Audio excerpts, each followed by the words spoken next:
Bahaya judi online tidak main-main. Setelah menghancurkan finansial pelakunya, dampak selanjutnya adalah merusak kejiwaan pelaku judi online.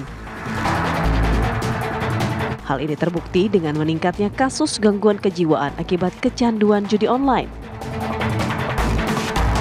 Ya, efek judi online mengakibatkan kerusakan otak bagi pecandunya, bahkan kerusakan yang setara dengan pecandu narkoba. Pecandu judi hanya akan mengingat momen kemenangan, sementara momen saat dan menghabiskan banyak kerugian tidak diingatnya. Jika judi sudah menjadi candu, maka kehidupan keseharian pelakunya akan terganggu. Tanda-tanda seseorang mengalami gangguan jiwa akibat judi dapat dilihat dari perubahan sikap, seperti bertaruh dengan uang yang jumlahnya makin besar, gelisah atau marah saat mulai mengurangi judi, berbohong sudah berjudi, mulai tak produktif bekerja, mulai berutang, bahkan melakukan tindak kriminal. Bahkan banyak diantaranya penyebab masalah ekonomi yang berujung pada perceraian. Saat ini Indonesia darurat judi online. Pemerintah pun diminta tidak tinggal diam. Tim TV One mengabarkan.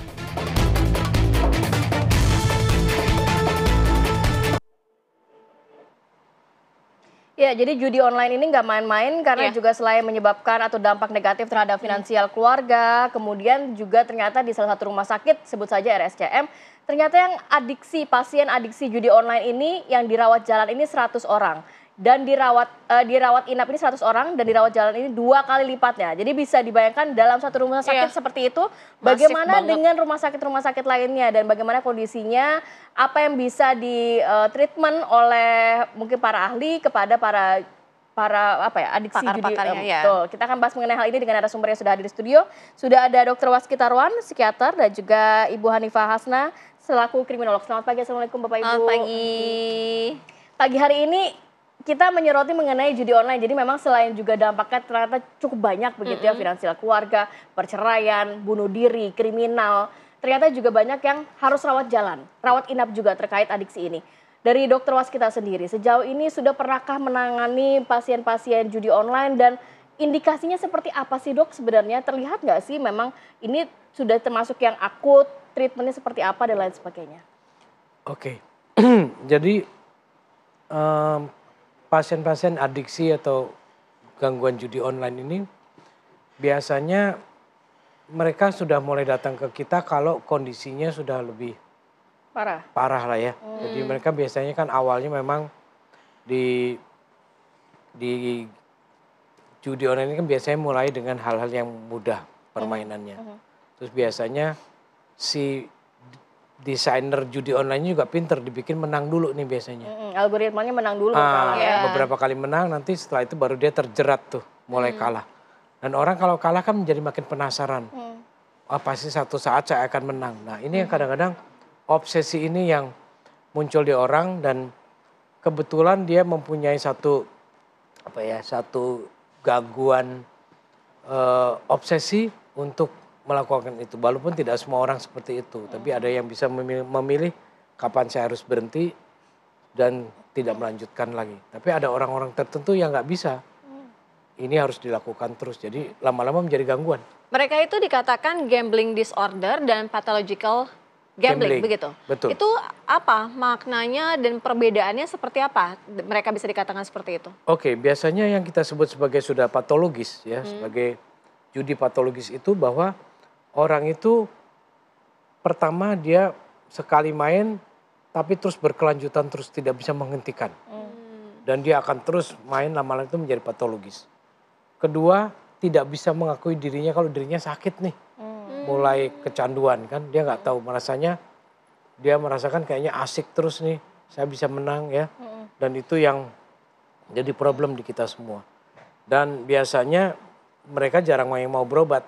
Kebanyakan keluarga yang udah mulai karena merasa tidak ada masalah dalam dirinya gitu ya. Betul. Biasanya keluarga yang mulai membawa entah ke rumah sakit pemerintah atau ke rumah sakit swasta ya. Tapi awal mulanya apakah karena memang didesain judi online yang bisa membuat orang adiksi atau seperti apa sih? Akhirnya bisa mempengaruhi kejiwaan dan mental dan lain sebagainya? Oh iya, jadi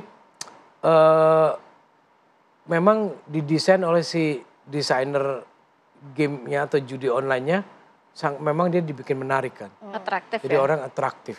Jadi dia terus mau main lagi gitu ya.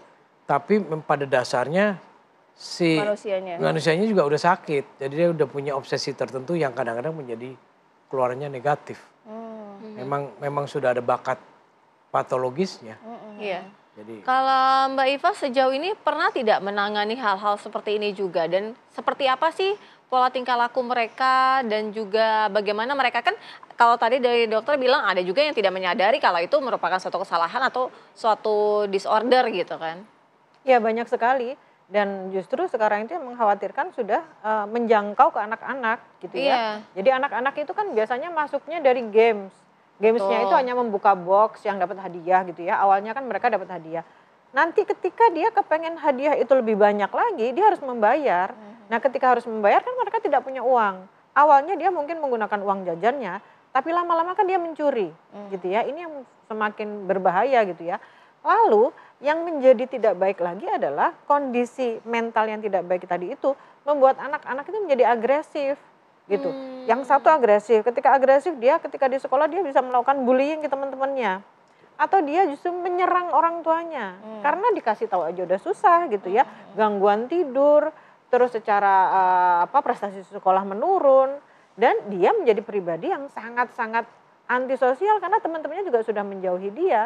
Menjadi lebih bahaya lagi ketika ada salah satu anak yang sudah mengalami kesenangan dengan cara berjudi, belum pernah merasakan jatuh, dia menyampaikan ke teman-temannya. Peer pressure ini membuat sekelompok anak itu menjadi semakin rusak karena semuanya juga ikut-ikutan main gitu. Ketika satu anak punya agresivitas yang tinggi dan melakukan penyerangan, terus dia bergabung dengan teman-teman yang lain, berarti kan ada sekelompok anak yang melakukan perbuatan menyimpang dan kemungkinan melakukan agresivitas yang sangat-sangat tinggi.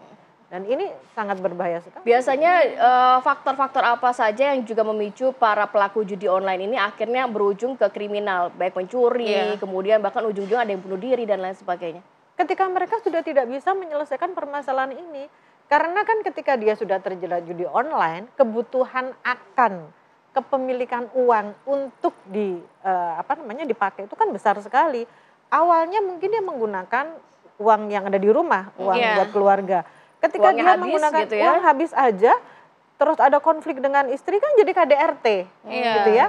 Ketika udah KDRT tapi dia masih kecanduan, dia harus menjual aset di rumah sampai habis Tapi Mbak Iva, mereka sadar nggak sih kalau itu destruktif gitu sampai akhirnya mereka harus kehilangan ekonomi, keluarga, mereka sadar nggak itu? Sepertinya tidak sadar seperti yang tadi dokter sampaikan, karena itu kebutuhan. Karena dopamin ketika dia itu menang itu sangat menyenangkan gitu. Jadi dia sampai melalaikan orang-orang di sekitar gitu. Ini kan bahayanya ya. Jadi keluarga terbengkalai, anak tidak terdidik dengan baik, akhirnya kondisi keluarga juga tidak baik, melakukan pencurian, perampokan dan lain-lain untuk menghasilkan uang yang akan digunakan sebagai judi online. Dokter Waskita, biasanya kalau untuk para pelaku judi online ini yang sudah berobat ini, apakah memang treatmentnya semuanya sama atau memang dikategorikan ada yang masih cukup ringan, sedang, akut atau bagaimana? Begini, jadi penanganan untuk gangguan-gangguan adiksi memang kita melihat derajatnya juga ya. Kalau mereka belum terlalu ramah, kita kasih dengan dosis yang mungkin minimal dulu. Kita dosis berikan. itu termasuk obat ya? Obat ya? Obat. Ya, obat kita berikan dosis minimal. Nah, sambil psikoterapi juga masuk kalau bisa ya. Jadi kalau orangnya masih bisa kita koreksi, kita biasanya psikoterapi masuk, bisa gabungan antara psikiater dengan psikolog, kita sama-sama menterapi dia ya. Karena biasanya memang orang-orang ini mempunyai masalah dengan kepribadiannya dan itu memang harus diobati. Dan pengobatannya tidak bisa sebentar supaya masyarakat tahu bahwa pengobatannya adalah seumur hidup, harus diobati. Tapi ya. bisa sembuh? Sembuh dengan artian makan obat atau psikoterapinya jalan terus. Sembuh dengan ketergantungan medis begitu ya? Iya. Jadi penanganan itu harus terus-terusan dilakukan seumur hidup gitu ya? Tidak ada celah mereka tidak bisa tidak minum obat gitu? Tidak bisa. Ya, jadi kalau memang dia punya kesadaran diri yang tinggi, dia bisa menahannya dengan baik, kadang-kadang ada beberapa yang bisa, tapi kecil. Lingkungan kan juga mempengaruhi ya dok. Ya nanti kita bahas ya, nanti usai jeda kami segera kembali ya, nanti kita dalami lagi. Pemirsa jangan kemana-mana, kami segera kembali.